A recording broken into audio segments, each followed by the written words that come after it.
How big should I paint? That's actually a question I get asked an awful lot by aspiring artists.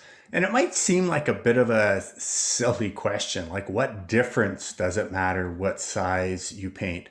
Well, it actually matters a great deal. And it depends on what it is you're trying to accomplish and at what stage of your career you're in.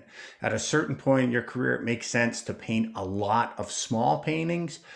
And at a certain point, it might actually make sense for you to paint fewer paintings, but to paint large paintings.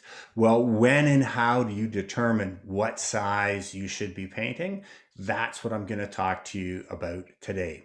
So if you don't know me, I'm Tim Packer. I'm a pretty successful artist, and I've made it my mission to share everything I've learned throughout my career with aspiring artists.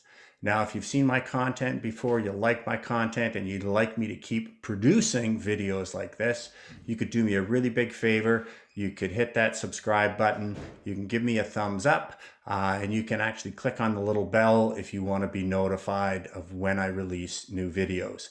Now, I'm currently back into a mode of where I'm consistently creating videos, and I plan on posting a new video every Monday and every Thursday.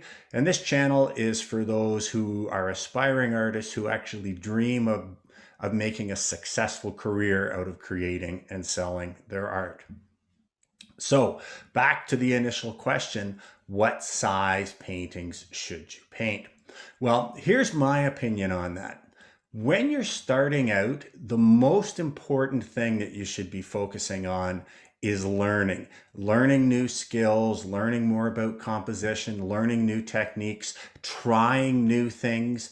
So I think at the beginning of your career, it makes sense to paint a lot of small paintings because each painting is a chance to create either a successful composition or to create a composition that has problems in it. And each painting, by creating a lot of little paintings, you're going to have many more opportunities to learn about composition. The other thing is, it's not a really good idea to consider your paintings precious and to be afraid of failing, because failing is actually an important part of learning. So if you're starting out and you're working on a huge canvas and you've invested 4 months in that canvas and you're still not finished, you're going to be terrified about wrecking it. And the chances are too, when you're starting out, you probably haven't developed your skills very much. You probably haven't developed your sense of composition. So you're probably not going to create a great painting. So my advice is when you're starting out is to work small and think about improving by a factor of how many paintings you create, not by how many hours you spend painting. If you spend 100 hours painting and create 50 paintings, 2 hours a piece, little ones, you're going to learn an awful lot more than if you spent 100 hours of painting and spent 50 hours each on 2 paintings. You're just going to learn a lot more because, as I said, each painting is also a chance for you to learn about composition and create a new composition. Now, the other reason why I think you should paint small when you're starting out is you're likely going to have your work priced fairly low. And at a low price, even so-so paintings that are small have a reasonable chance of selling. Again, if they are priced low enough. But the thing is, as you move up in size in the painting, you also move up in kind of how good does that painting have to be. If you think about it in terms of like a singer, for example, if you're just away with a bunch of people and playing your guitar and singing around the campfire, you don't have to be that good to impress people. And that's kind of the same analogy as a kind of a beginning painter with their small paintings. But if you want to play in front of a stadium full of 10 or 20,000 people, Just being good enough to play by the fireside is not even nearly close to where you need to be. And it's the same thing with painting big paintings.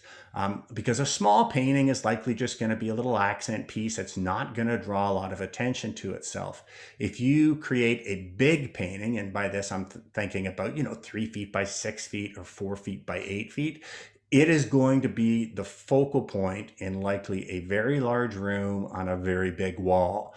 And that is a much bigger job than being a little painting in the hallway or in a bathroom or just in a little space on the wall.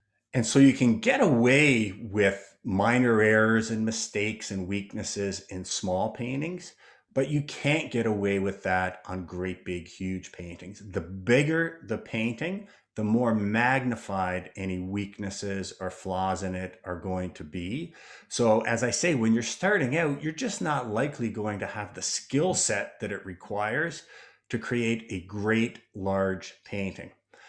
So again, when you're starting out, I would recommend that you focus on creating small pieces, creating many, many pieces.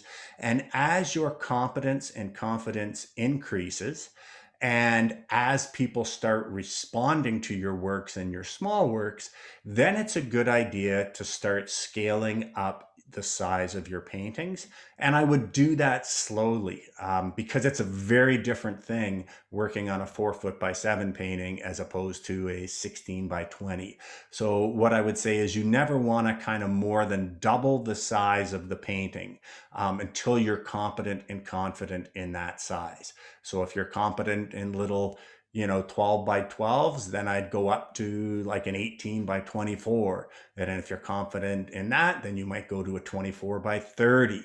And then when you're confident at that size, just up, up, up, and then gradually make your way to the much larger sizes. And eventually you can get to that stage where you're competent and confident in creating great big pieces. So again, 3 feet by 6 feet, 4 feet by 8 feet, things like that. And why would you want to create paintings that size? Well, you can actually make an awful lot more money by creating big paintings if, and this is the big if you are creating great paintings. If you haven't achieved the skills, the knowledge, the experience to create great work, then you're just going to have great big paintings that don't sell instead of little paintings that don't sell. But there are a few reasons why big paintings are a really good thing to move to as your skills increase. So one of the things that's great about big paintings is you don't have as much competition. Most beginning and even intermediate artists are very leery of spending, a couple $100 on a great big canvas and a lot of money on paint and a lot of time, unless they're very sure that that painting is going to turn out. And you don't get to that degree of confidence until you've been doing this a long time and until you've kind of mastered the skills and the concepts. So, most artists, if you go to an art festival, 80 to 90% of them, or almost all of them, will have little to medium sized paintings, but maybe only 5% of them will be doing paintings over 3 feet by 4 feet. So just by moving big, you've separated yourself from the hobbyists. And so there's a lot less competition. Now, the other good thing about great big paintings is they need great big walls. So typically they're going in great big homes. And so then you're targeting a more affluent client who has the ability to spend more money. And the other thing that I've found in my career is that because there's not a ton of artists doing great big pieces, people that are looking for a big piece for a huge wall, they've often been looking for a number of years to try to find just that right piece. And as I said before, picking a piece that's 4 feet by 8 feet to go in kind of the dominant spot in a room, that's a much bigger decision than just buying a little 24 by 24. So when those clients see something that they really love, they are very, very quick to pull the trigger. So again, if you can create great paintings that are very large, you are targeting a client who usually has a much higher budget. You're much less competition because fewer artists are actually creating in that size. And you're often also targeting clients who have been looking for quite a while for the perfect piece for that large space. And then the other nice thing about painting big paintings is you don't need to kind of acquire or find nearly as many clients. If you sell a big piece, so for me, I think the most expensive piece that I've sold is $17,000 for a 4 foot by 8 foot painting. That's a lot of clients that I need to find and convert to a sale if I'm doing paintings at $500 or $1,000 a piece. So say little 12 by 12s or 16 by 16s. So the thing about big paintings is, yeah, you don't need to sell nearly as many of them to do well. So getting back to that initial question, should I paint small or should I paint large or medium? What I would suggest is at the beginning of your career, paint small, paint lots of paintings. You're going to improve an awful lot more. You're also not going to be quite so tied to the outcome. You're not going to have that paralyzing fear of ruining something. But as you become more and more confident and competent, your work gets better, then you can start scaling up slightly and then eventually reach that point where you can create large paintings once you've mastered the skills and the concepts. And just one word of advice here, you need to scale your brushes up at the same rate. So if you're going from a 12 by 12 inch painting to a 24 by 24, you need to move to brushes that are twice as big if you want to create the same effect that you did on your small pieces. And the same with when you go to a 3 foot by 3 foot or a 4 foot by 6 foot. So just be aware that as you scale up in the size of your work, you also need to scale up in the size of your brushes. For those of you who are interested in selling your work, I've actually created a free webinar, the 10 keys to selling your work. And you can actually access that for free by going to www.aspiringartist.ca. I'll put a link in the comments underneath here for that. I'm also going to be creating a video coming up on which medium should you paint in. And that also is dependent on exactly what it is you're trying to accomplish and what stage of your career you are in.